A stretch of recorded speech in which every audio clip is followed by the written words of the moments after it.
السلام عليكم ورحمة الله وبركاته. اللهم صل وسلم وبارك على سيدنا محمد وعلى آله وصحبه وسلم. ازيكم عاملين ايه؟ يا رب تكونوا بخير. لو اول مرة تشوفوا القناة متنسوش تعملوا القناة لايك وشير وسبسكرايب للقناة وتفعلوا زر الجرس عشان يوصلكوا كل جديد مني ان شاء الله. هنعمل النهاردة مع بعض صينية مكرونة باللبن حلوة جدا للأولاد، بيحبوها ولذيذة وسهلة قوي، وهنعملها مع بعض. هنشوف طريقتها هتعجبك جدا، وشايفين شكلها تحفة قوي. يلا بينا نخش على الوصفة. معايا حلة على النار حاطه فيها ميه تغلي معايا، وطبعا معايا هنا لبن خلاص مغلي وجاهز معايا للاستخدام. حاطه في الميه هنا معايا ميه سخنه. الميه بتاعتي تسخن كده تغلي معايا، هنزل كده على طول بمكرونه من اللي هي الصغيره، الخواتم الصغيره خالص دي كده. حطيت كيس واحد كده في الميه اللي موجوده معايا، وهقلبه تقليبه واحده. هسيب بقى المكرونه بتاعتي تستوي حلو جدا في الميه اللي احنا شايفينها دي كده لغايه المكرونه بتاعتي ما تستوي قوي. عايزه المكرونه بتاعتي تستوي حلو جدا. انا ما بضربش المكرونه بتاعتي في الخلاط خالص. هنشوفها مع بعض، هيبقى شكلها حلو جدا ومستويه قوي. شايفين النتيجه معايا تحفه. المكرونه بتاعتي استوت معايا حلو قوي. هنزل بقى عليها باللبن اللي موجود معايا طبعا. الكميات اللي انتي عايزاها بقى طبعا اعمليها. نزلت كده بدول تلات ترطال لبن على الكيس بتاع المكرونه. طبعا الميه بتاع سليق المكرونه ديت انا ما برميهاش خالص، بسيبها تكمل سواها مع بقيه اللبن زي ما احنا شايفين كده. نزلت باللبن على بقيه المكرونه بالميه اللي فيها، وهسيبها تكمل السوا بتاعها لغايه ما المكرونه بتاعتي كانها اتهرست معايا خالص كده زي ما احنا شايفين.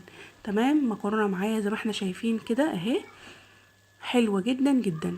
بس تقلبي فيها كده كل شوية طبعا علشان ما تلزقش معاكي في الحلة بتاعتك. هنزل بقى عليها بتحلية السكر اللي انت حباها برضو، حابة طعم التحلية بتاعتك زيادة وسط زي ما انت حابة. تمام، حطيت كده السكر بتاعي، حطيت قيمة كده كوبايتين من السكر معايا. انا ما بحبهاش تبقى مسكرة قوي. هنزل كمان عليها بالفانيليا، باكت فانيليا كده ممكن لو عندك هنزلي بقى بيه كده على المكرونة. وكمان دي كده جوزة هند مبشورة، سهلة قوي ما بتاخدش منك وقت خالص. هنشوفها كمان تسويتها حلو قوي وهتعجبي الاولاد جدا. وكمان احنا الشتا داخل علينا وبتبقى حلو قوي في تدفئة الشتا زي ما احنا شايفين كده.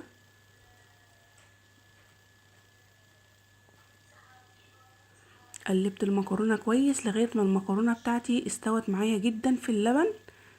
هنزل بقى بالزبدة سمنة حسب ما انتي تحبي برضو نوع المادة الدهنية اللي انتي حابة تحطيها. نزلت كده معايا بنص كوباية كده زي ما احنا شايفين من السمنة برضو. قلبتها كده زي ما احنا شايفين اهو. تابعي في الفيديو للاخر وما تنسيش اللايك بتاعك عشان الفيديو يترفع بيكم لاكبر نسبة مشاهدة ويوصل لناس تانية كتير. ولو اول مرة تشوفوا القناة مش تعملي لها اشتراك وتاخدي جولة فيها ان شاء الله تعجبك وهتاخدي منها افكار حلوة جدا. معايا دول كده 3 معالق من النشا، دوبتهم كده فكيتهم بشوية مية صغيرين كده باردة. ونزلت بقى بالنشا بتاعتنا على المكرونة.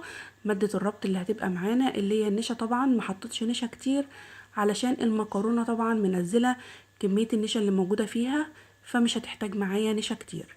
شايفين؟ هسيبها بقى تقلب معايا كمان شوية كده. كل ما المكرونة تبدأ تغلي معاكي كل ما هتتقل معاكي، وكمان علشان اضيع طعم النشا اللي منزلت بيه الوقت. المكرونة بقى خلاص بقت جاهزة معايا ان انا انزل كده في الصينية اللي هدخلها الفرن. شايفين؟ حلوة جدا. اختفت معايا المكرونة خالص، استوت قوي كده. مطلوبة، هي دي المطلوب كده مني دلوقتي. معايا صاج هحط كده المكرونة بتاعتي في الصاج اللي هعمل فيه، هسويها في الفرن فيها بالشكل ده. خدت معايا الصاج ده، وكمان سمكها حلو قوي في الصاج ده كمان، مش تخينة معايا وشكلها حلو جدا.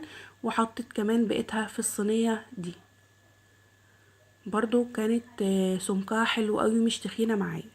هدخلها بقى الفرن وتخرج ونشوف مع بعض. وزي ما احنا شايفين كده المكرونة بتاعتنا خرجت من الفرن وزي الفل. شايفين لونها حلوة جدا جدا، ما فتحتش عليها شوايه خالص، انا سبتها في الفرن تستوي براحتها لغايه ما اخدت اللون الذهبي الجميل ده. يا رب النهارده وصفتنا تكون عجبتكم.